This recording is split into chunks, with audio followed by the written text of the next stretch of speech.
¿Qué tal? En vista de que el video de álgebra lineal aplicada en física de neutrinos tuvo una buena acogida, simplemente nos quedaría agradecer, particularmente al grupo de Feynman, al grupo de matemáticos, al grupo de física, química, biología, matemática, ingenierías, al grupo de matemáticas y, como no, también a la gente de mi colegio, el Trinidad. Agradezco yo de manera más íntima, porque a pesar de que, recuerdo yo, no todos tenían esa dirección de querer ir a una carrera estrictamente de ciencias o de ingenierías, el apoyo nos dice bastante y es algo que en general apreciamos.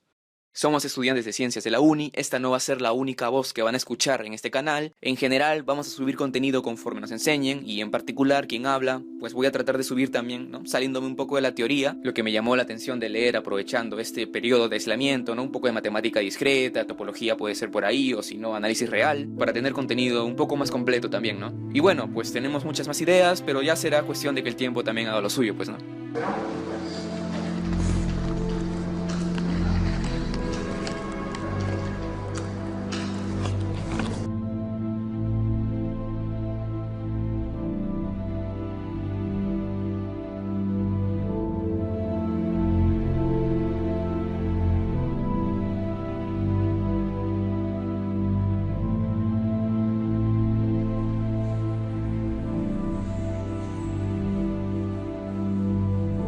La maldita traza, compadre.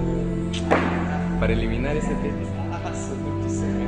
Ya, dale, dale.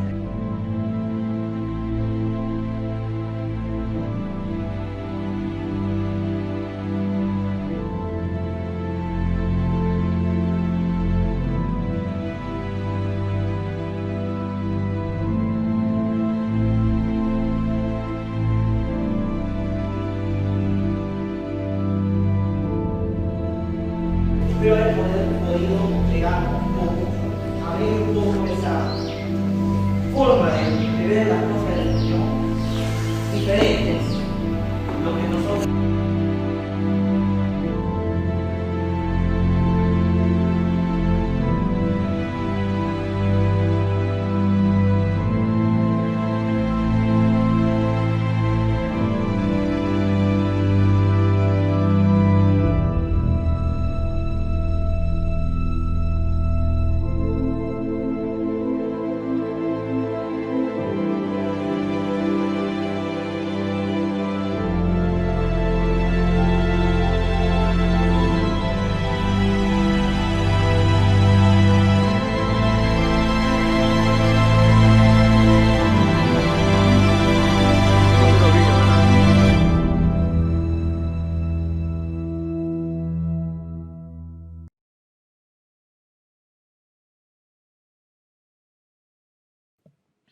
Pues bien, antes de comenzar con la descripción geométrica del espacio-tiempo de Minkowski, tenemos que saber en primer lugar qué es el espacio de Minkowski. Y pues en grandes rasgos el espacio de Minkowski, que lo vamos a denotar con la letra U en alusión a la palabra universo, es un subespacio pseudo-euclidiano y como tal podemos estructurarlo como un espacio vectorial que en particular va a ser isomórfico a R4 y además va a estar acompañada por una forma bilineal no degenerada, donde por teoría el núcleo de dicha forma bilineal sería cero. Es decir, que podemos representar el espacio de Minkowski como una dupla de un espacio vectorial con una forma bilineal o producto interno, donde cada vector del espacio de Minkowski se puede representar mediante cuatro entradas donde las tres primeras serían espaciales y la última sería, por así decirlo, temporal, porque como podemos ver el tiempo está multiplicado por la velocidad de la luz y de esa forma pierde la unidad de tiempo y se vuelve en distancia. Y es esto, como veremos más adelante, la motivación de por qué hablamos de un espacio-tiempo correlacionado. Mientras por el lado de la forma bilineal sabemos que por el curso de álgebra lineal dicha aplicación se puede expresar como el producto de un vector tomado a su transpuesta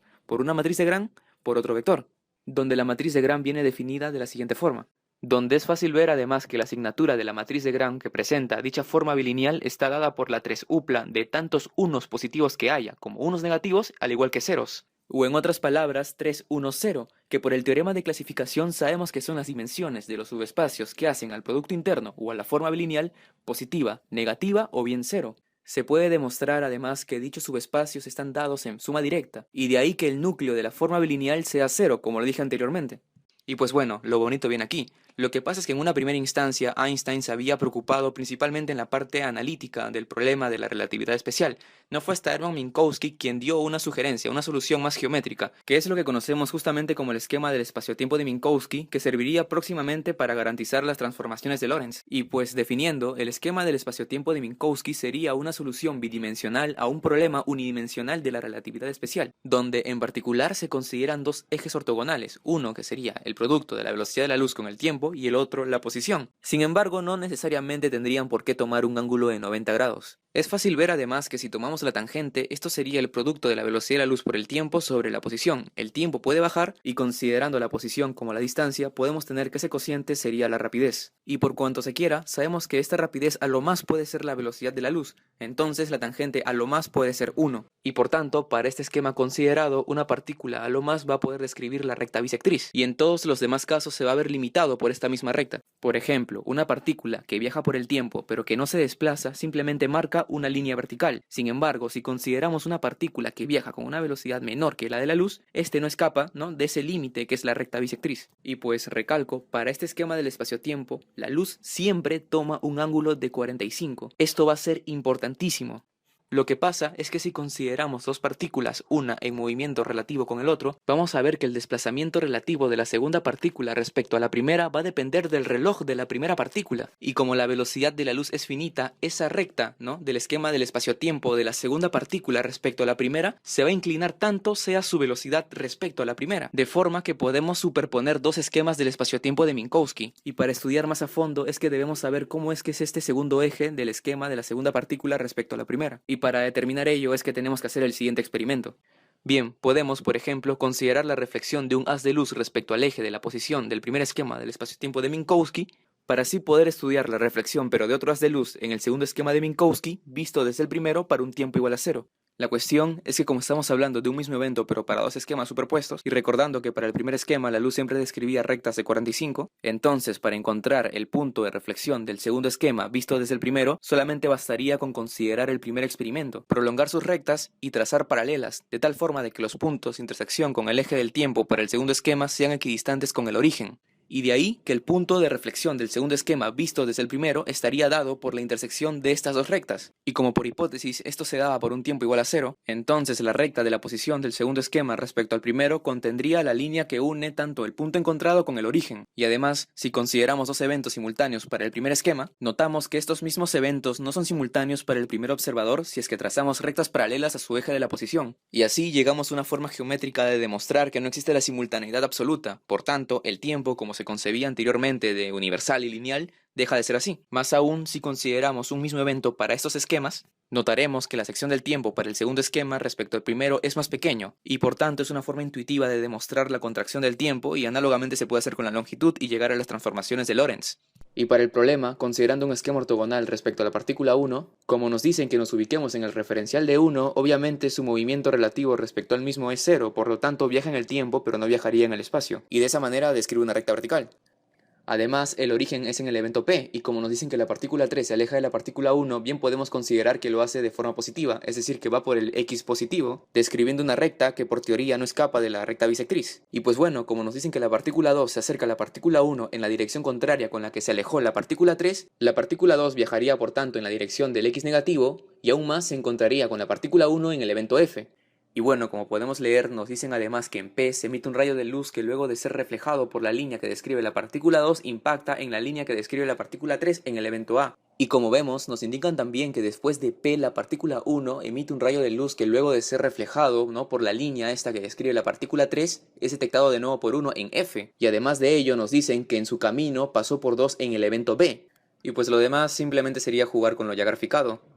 Y bueno, antes de proceder con la matemática, tendría que comentarles que cuando yo di esta calificada, nos pedían considerar después del evento B, en el momento que impactaba con 3, un evento Q. Y pues ahora verán lo importante que era ese detalle. Ahora bien, como nos piden demostrar una relación entre los tiempos, uno que transcurre desde el evento P hasta el evento F, con el otro desde el evento P hasta el evento B, y vemos que tanto B como F pertenecen a la recta que describe la partícula 2 a la hora de acercarse a la partícula 1, sería fácil, ¿no?, usar una semejanza de triángulos. Y bueno, a partir de este esquema del espacio-tiempo podemos decir que hasta que se dio el evento B respecto a P hay un desplazamiento x sub B. Y también a ese desplazamiento neto que hace la partícula 2 para llegar a la partícula 1 en F, pues bien lo podemos llamar x sub F. Y más aún en la vertical, hasta que transcurre B a partir de P podemos decir que hay un desplazamiento de C por el tiempo que demora hasta llegar a B, T sub B. Y la misma forma para llegar a F, o sea C por T sub F. Y luego de eso es sencillo ver pues dos triángulos rectángulos y en particular tomando tangentes, ¿no? Podemos suprimir de ahí la velocidad de la luz, bajar el tiempo y la posición de F sobre el tiempo de F sería para la partícula 1 la velocidad U, que por dato es la rapidez con la que 2 se acerca a 1 y llega justamente al evento F. Podemos reemplazar la distancia x sub F como el producto de la velocidad con el tiempo, de ahí despejamos el tiempo de B y llegamos a la siguiente relación.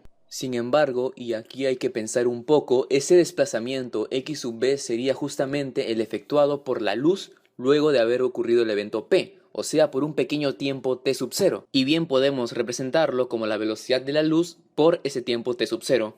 Y también considerando x sub q como la posición, el desplazamiento, en el que ocurrió el evento q, es fácil ver que como se trataba de la luz y forma una bisectriz de 45 respecto con la horizontal y por tanto con la vertical para este esquema en particular, esa línea, ¿no? Desde antes que ocurre el evento B hasta llegar a F en la vertical sería 2x sub q, por tratarse de un triángulo isósceles, pues rectángulo 45, 45, 90. Y siendo también x sub b la distancia en la que ocurre B, como vimos en la teoría, la pendiente estaría dada por la velocidad de la luz sobre la velocidad de la partícula en cuestión. Entonces, esa pequeña porción de la línea que hemos encontrado como 2x sub q sería la pendiente por ese cateto adyacente, o como algunos en forma práctica lo conocen, el dato por lo que quiero sobre lo que tengo, y por tanto tendría un valor de c sobre la velocidad con la que 2 se acerca a 1 por x sub b, es decir, c sobre u x sub b.